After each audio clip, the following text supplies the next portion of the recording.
Bako respecter moi si ndenge ba respecter moi sa cause na yo. Ceux qui respectera moi si la famille na yo, bande ko ba respecter moi si. Baso fandi ki ba mibali baso umela te parce que mibali baso choquer basi na bango. Tango yo so bimana ser wana lelo. Ser wana lingi yo wana lokote. Olala kapa na bino. Ata fouchette aux alangote. Lelo ba prière à moi si wana, ba faire à moi si wana, zamba au tomboli yo. O comme la position songolo pakala. Et comme yete. O monde te okote mabe na katanda pa maladi kidi.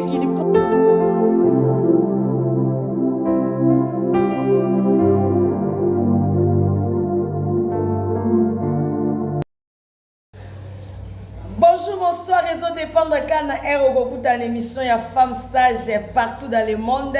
Je vous salue au nom puissant de Jésus-Christ de Nazareth. Tikanzamba lola, a pambole langayo, a batele langayo, a sale langayo bolam, a commissaire langa bisiko kansara na fiko koma, nzamba komisso bisika wana. Ba o nyonso ba ko telemana nzela na yo. Tikanzamba lola kweisa bango yo le kanzela. So bakangi na gauche, bakangi na droite. Nzambo yo ya multi système a créé li dusu po yo leka. Tika kimia pe bolingo na nzambe elata yo, elata ndaku na yo, elata bana na yo, elata mobali na yo na kombo na Yesu Masia.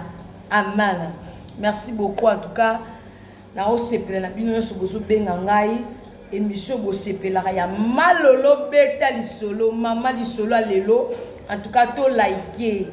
to partager ba commentaire na bino na baki malolo na za masolo a solo batunde ba obenga nga ba opesa nga ba histoire na bango pona betela ngo yo mama o se retrouver au kota na makambo te e bongo lisolo ya lelo eza nini ba mama na lingi na beta lisolo eza nini lisolo na ngina beta lelo e ba mama lisolo na ngina beta lelo eza na ndeko mwasi abengi nga abima lolo yoka lisolo na ngai lisolo ekomeli nga moko lisolo ekomeli nga nazwe bate na sani lisolo ekomeli nga tosola kina ye na pese ba directive na bise sala bo abisinga sava kende akeipa meke singa malolo sava na tunyenga bibon na betango em super ezo eloko ezo komela bandeko oye bate asanya bisava malolo problème te yo betela ngai betaka lisolo déjà na zui na nga de solution mais beta lisolo commentaire na yo pe et ça la bien que abak s'appelle lisusu wana merci beaucoup lisolo ngozani ndeko moi so komone falon ndeko moi so falon avant na ngaba mama na ngai makambo bandi ndeko falon oyo asana bana na ye mibale ya mobali ana 20 ans ya mobali azana 20 ans mwasi azana 22 ans ya liboso mwasi ya mibale mobali ya liboso azana 22 ans mwasi ya mibale azana 20 ans ya mobali nzokande mama aza jeune mama kusino 50 ans te azana 46 ans maman falon ana 46 ans ay bisinga malolo bisolo ezani bisolo ezaboy maman falon ateka mapa kanda ateka mapa na ye na principe na lie moko kaka eza nango principal mona tanga kombo ezati abanda mombonga mapa na ye wana mwa tango mobali na ye bas baboya nisika mobali aboya ye mwana liboso azaka na 15 ans mobali aboya raison nini mobali aboya lobi en tout cas ngai na sepeli na sala vie na ngai na okoka suba vie aboite famille bitumba na famille na bango libala ezala te na famille mama falon bango na so ba ba bote sika moko ba bote ensemble ata moko bima zati alinga ki mobali yeka pistona ka mobali na ye wana o papa bana na ye pistona mobali na ye mobali na tanga azui place abia tukanga esimba te famille na bino na kota te boso te leki kindokeleki nde ba boyana na mobali wana raison ngo wana mama o petango koma oteka na ye mapa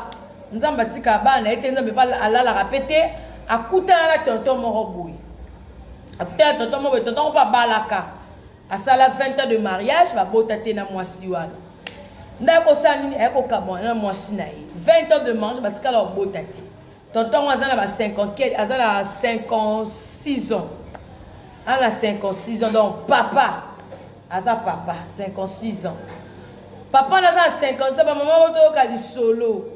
soka nde papa wana mwana mama yeba kaka mwana ya mwasi azalaka vierge moseka mwana 22 mama yebi kaka mwana nga azala vierge parce que asalela mwana nyonso nzoka nde mwana aleka masolo mwana kendani abeta na ye makambo mikolo mwana mokomosu babengana na minerval mama azala na mbongo te mwana akosa mama na bango mutafutela minerval wana papa ya camarade na ye nzoka nde mwana abandaka kobima na papa oyo lisolo na obeta o papa naza na 56 ans papa 56 ans na ye kolinga mama Fallon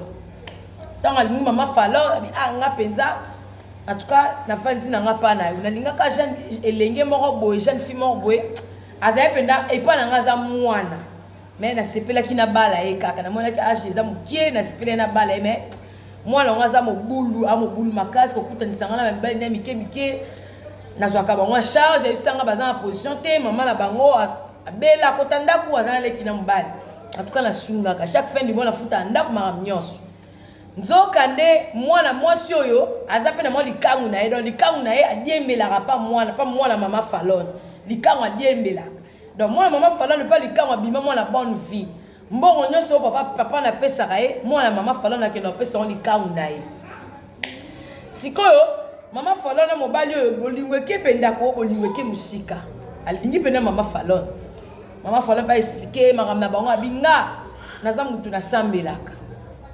nasambelaka na otiko boye te kosambela batanto plutôt kosambela po mutu asambelaka aza sans tia obima na basi hors de mariage donc mutu no so asambela abima na mwasi hors de mariage osambela te na vie na continuer lisolo asambelaka ne ya tanto plutôt nzambe pa ye bien na ndenge na ye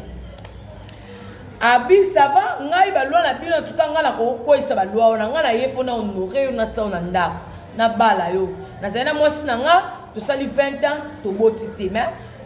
na libérer na ndenga kimia epe to tika ina biso to sololaka na famille eko to benga na to sololaka kuna problème eza na muti moi sabi ça va vraiment ezate papa ya rappel na ndako aye na ndako jour liboso aye pe abinga penda boye no sepela tenga lingi na honorer oyaka mama na ndako ngai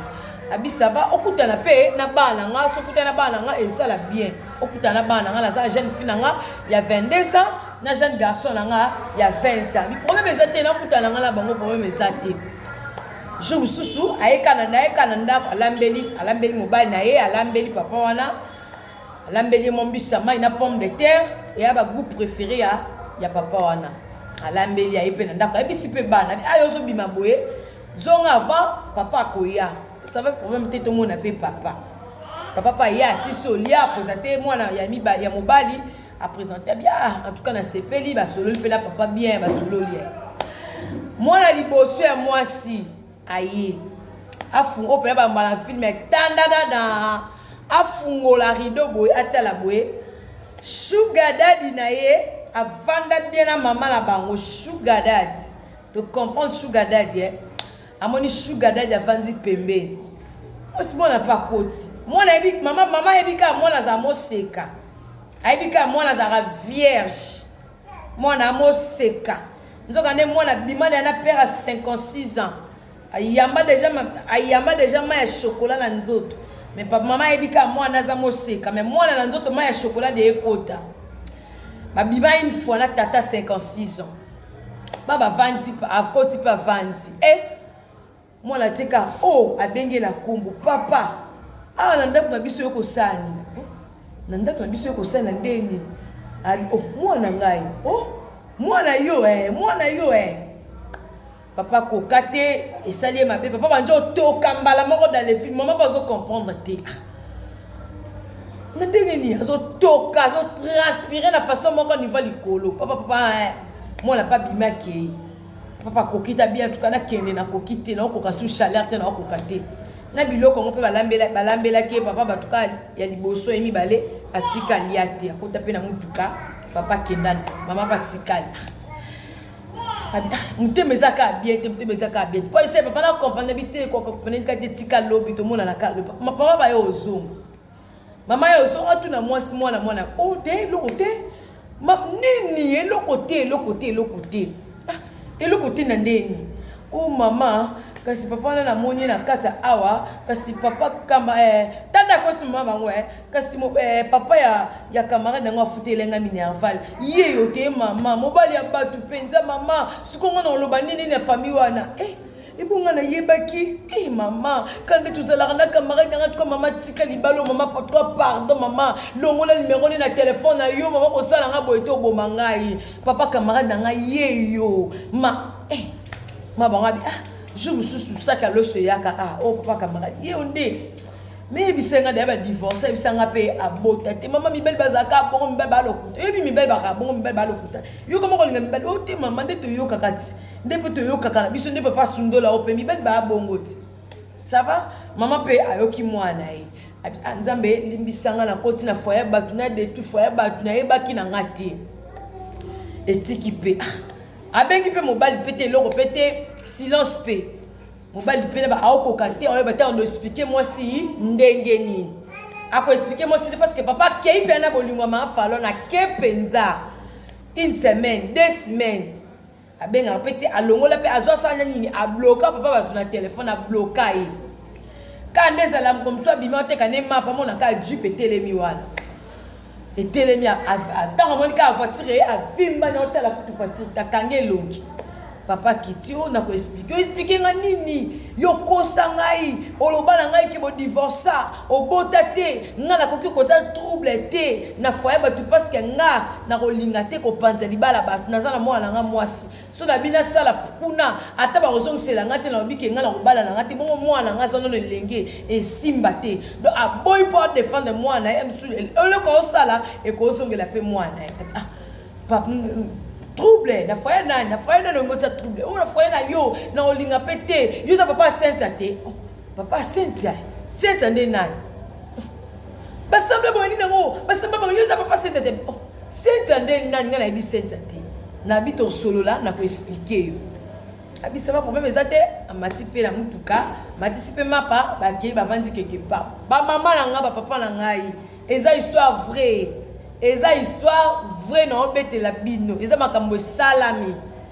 abeta na yebi mama faloni te eloko moko te abengi nga na numéro na nga abengi nga nda pesinga lisolo to yeba leki to kutana peti